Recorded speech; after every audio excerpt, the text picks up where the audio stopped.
जय श्री श्याम मित्रों। आज हम आपको उस महान योद्धा की कहानी सुनाने जा रहे हैं जिसने धर्म की रक्षा के लिए अपना शीश दान कर दिया और कलयुग में करोड़ों भक्तों के आराध्य खाटू श्याम बाबा के नाम से पूजे जाने लगे।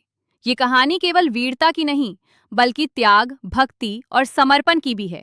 महाभारत काल में पांडवों में सबसे बलशाली थे भीम। भीम के पुत्र थे घटोत्कच और घटोत्कच के पुत्र थे बर्बरीक। बर्बरीक बचपन से ही असाधारण शक्तियों के स्वामी थे।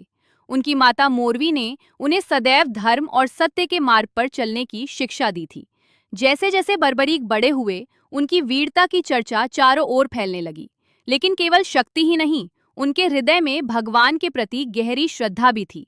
उन्होंने कठोर तपस्या की और भगवान शिव को प्रसन्न किया।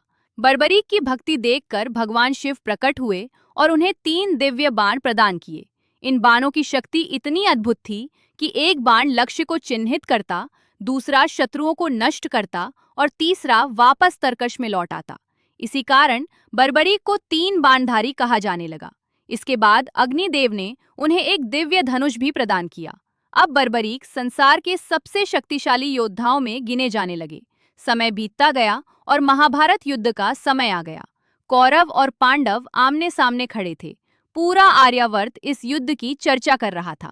जब बर्बरीक को युद्ध के बारे में पता चला तो उन्होंने भी युद्ध में भाग लेने का निश्चय किया। युद्ध पर जाने से पहले वे अपनी माता मोरवी के पास पहुंचे। माता ने कहा, पुत्र, यदि तुम युद्ध में जाओ तो सदैव हारने वाले पक्ष का साथ देना।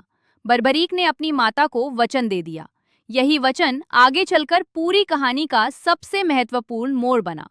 बर्बरीक अपने नीले घोड़े पर सवार होकर कुरुक्षेत्र की ओर चल पड़े। उधर भगवान श्री कृष्ण सब कुछ देख रहे थे। वे जानते थे कि यदि बर्बरीक युद्ध में उतर गए तो परिणाम पूरी तरह बदल सकता है। श्री कृष्ण ने एक वृद्ध ब्राह्मण का रूप धारण किया और बर्बरीक के मार्ग में पहुंचे। उन्होंने बर्बरीक से पूछा, वीर युवक, तुम कौन हो और कहाँ जा रहे हो? बर्बरीक ने विनम्रता से उत्तर दिया, मैं बर्बरीक हूँ और महाभारत युद्ध में भाग लेने जा रहा हूँ। श्री कृष्ण ने पूछा, केवल 3 बाण लेकर युद्ध जीत लोगे? बर्बरीक मुस्कुराए और बोले, इन 3 बाणों से संपूर्ण युद्ध का फैसला हो सकता है। ब्राह्मण रूपी श्री कृष्ण ने उनकी परीक्षा लेने का निश्चय किया। उन्होंने पास खड़े एक पेड़ की ओर संकेत किया और कहा, यदि तुम्हारी बात सत्य है तो इस पेड़ के सभी पत्तों को एक ही बाण से भेद कर दिखाओ। बर्बरीक ने ध्यान लगाया और एक बाण छोड़ दिया। क्षण भर में बाण ने पेड़ के हर पत्ते को भेद दिया। लेकिन उसी समय श्री कृष्ण ने एक पत्ता अपने पैर के नीचे छिपा लिया था। बाण बार बार उनके पैर के चारों ओर घूमने लगा। तब बर्बरीक ने कहा, ब्राह्मण देव, कृपया अपना पैर हटा लीजिए, क्योंकि बाण अपने लक्ष्य को खोज चुका है। ये देखकर श्री कृष्ण समझ गए कि बर्बरीक की शक्ति असाधारण है। फिर श्री कृष्ण ने उनसे पूछा, तुम युद्ध में किसका साथ दोगे? बर्बरीक ने उत्तर दिया, मैं सदैव हारने वाले पक्ष का साथ दूंगा। श्री कृष्ण समझ गए कि यही सबसे बड़ी समस्या है। यदि बर्बरीक कौरवों को हारता देखेंगे तो उनका साथ देंगे, और जब पांडव कमजोर पड़ेंगे तो उनका साथ देने लगेंगे।